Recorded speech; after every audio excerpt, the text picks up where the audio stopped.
حضرت ابو ہریرہ فرماتے ہیں رضی اللہ تعالیٰ عنہ کہ بھوک کی شدت سے میری کمر دوری ہو گئی، تو میں ڈرا کہ کوئی مجھے نقصان نہ ہو، تو مسجد نبوی کے ایسے گوشے پہ بیٹھ گیا جہاں لوگوں کا گزر ہوتا تھا۔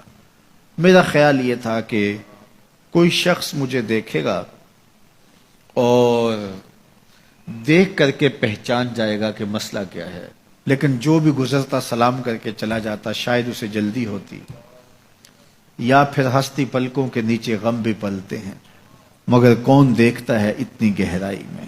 میں نے سوچا کہ ایک قدم اور آگے بڑھوں اور آنے والوں سے ہم کلام ہوں، جب میں ان سے بات کروں گا تو میرے لہجے سے وہ میری آواز کی شکستگی سے پہچان جائیں گے کہ میرا مسئلہ کیا ہے۔ تو کہتے ہیں حضرت عمر رضی اللہ تعالیٰ عنہ آئے، میں ان سے کوئی مسئلہ شرعیہ دریافت کیا، لیکن شاید انہیں بھی جلدی تھی، انہوں نے مسئلہ بتایا اور آگے بڑھ گئے۔ میں پریشان تھا کہ حضرت سیدنا صدیق اکبر رضی اللہ تعالیٰ عنہ آئے، میں نے ان سے بھی قرآنی آیت کے بارے میں سوال کیا، لیکن وہ بھی جلدی میں تھے اور انہوں نے بس آیت بتائی اور آگے گزر گئے۔ تو فرماتے ہیں کہ میں ایک عجیب کیفیت میں مبتلا بیٹھا تھا کہ ایک جانب سے روشنی اٹھی اور دل و قلب و نگاہ کا مرشد اولین آ گیا۔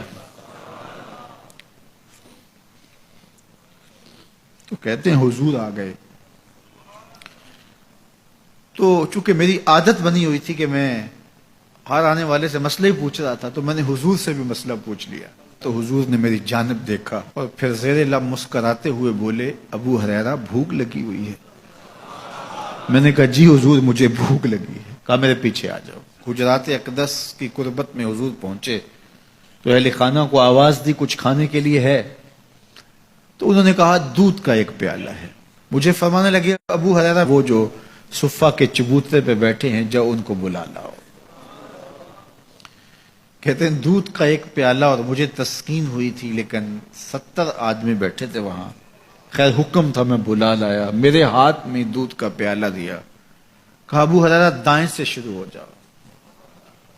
اب میں ایک شخص کو پیالہ دیا اور دودھ کو دیکھنے لگا، اور وہ سیراب ہو کے گٹا گٹ پینے لگا، اپنی بھوک اور پیاس مٹا چکا، اور میں نے دیکھا کہ ایک قطرہ بھی کم نہیں ہوا۔ میرے اندر جو پہلے وسواس اٹھ رہے تھے اور مجھے جو احساس ہو رہا تھا وہ مٹ گیا۔ پھر میں نے دوسرے کو پیش کیا، اس نے بھی سیراب ہو کے پیا، لیکن دودھ ایک قطرہ بھی کم نہیں ہوا۔ پھر میں نے تیسرے کو دیا، چوتھے کو دیا، 70 آدمی دودھ پی گئے، لیکن دودھ میں سے ایک قطرہ بھی کم نہیں ہوا۔ لگتا تھا رب نے اس دودھ کا تعلق حوض کوثر سے جوڑ دیا۔ تو حضور نے فرمایا ابو ہریرہ، میں نے کہا جی حضور۔ فرمایا کون باقی؟ میں نے کہا حضور ایک آپ باقی اور ایک میں باقی۔ تو فرمایا اب تم پیو۔ تو کہا کہ میں نے دودھ پیا اور خوب سیراب ہو کے پیا۔ حضور نے فرمایا اور پیو، میں نے اور پیا۔ پھر فرمایا اور پیو۔ میں نے کہا مجھے قسم ہے اس ذات کی جس نے آپ کو حق کے ساتھ مبعوث کیا ہے، میرے میں ایک قطرے کی گنجائش بھی نہیں ہے۔ حضور نے میرے ہاتھ سے دودھ لیا اور خود نوش جاں کرتے ہوئے فرمایا ساقی القوم آخرہم شربا، قوم کا جو ساقی ہوتا ہے وہ آخر میں پیتا ہے۔ تو دودھ کا ایک پیالہ 72 لوگوں کے لیے کافی ہو گیا۔ یہ صحیح حدیث کے اندر حضور کا معجزہ موجود ہے، آپ نے بارہا علماء سے سنا۔ لیکن اس تربیتی عمل سے بھی کبھی غافل نہ ہونا کہ 2 جہاں کا سردار ہے اور 71 آدمیوں کا جوٹا نوش جاں کر رہا ہے۔ آج جب دولت پھیل رہی ہے، لوگوں کے پاس وسائل زیادہ ہوتے چلے جا رہے ہیں، تو ان کو ایک دوسرے سے گھن آنا شروع ہوتی ہے، برتن الگ ہوتے چلے جاتے ہیں۔ اسی زمانے میں تمام افراد ایک ہی برتن میں بیٹھ کے کھاتے تھے۔ پہلے یہ ہوتا تھا ایک گلی میں 2 امیر رہتے تھے، 4 غریب رہتے تھے، 2-3 مخیر حضرات اور جو ہے وہ کچھ متوسط لوگ رہتے تھے، اور ایک چھوٹا سا کنبہ اور قبیلہ ہوتا تھا، اور وہ ایک دوسرے کی ضرورتوں کا خیال رکھتے تھے۔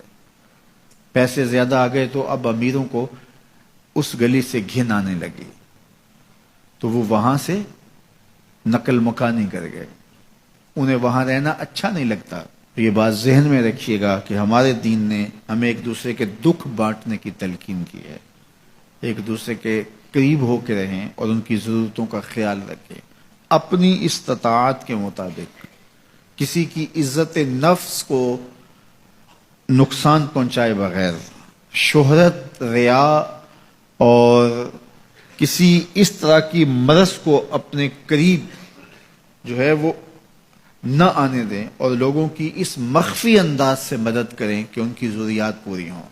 بلکہ میرے حضور نے ارشاد فرمایا، جس شخص نے صدقہ کیا اور اتنے مخفی انداز میں کیا کہ جو دائیں نے خرچ کیا بائیں کو خبر نہیں ہوئی، جب بائیں کو خبر نہیں ہوئی تو ہمسائے کو خبر کیسے ہوگی؟ لیکن یہاں تو 7 اخباروں میں خبر چھپتی ہے کہ فلاں صاحب نے فلاں غریب کی بیٹی کی شادی کی ہے۔ ذرا سوچ، اگر یہاں تیری بیٹی کھڑی ہوتی تو تیرا روح سخن کیا ہوتا؟ لوگوں کی غربت کا مذاق نہ اڑاؤ، لوگوں کے جذبات سے کھیلو نہ۔ اللہ نے اگر آپ کو کچھ عطا کیا ہے تو پھر لوگوں کی ضرورتوں کو پورا کرو، لیکن ان کے جذبات سے مت کھیلو اور لوگوں کی ضرورتوں کا پورا خیال رکھو۔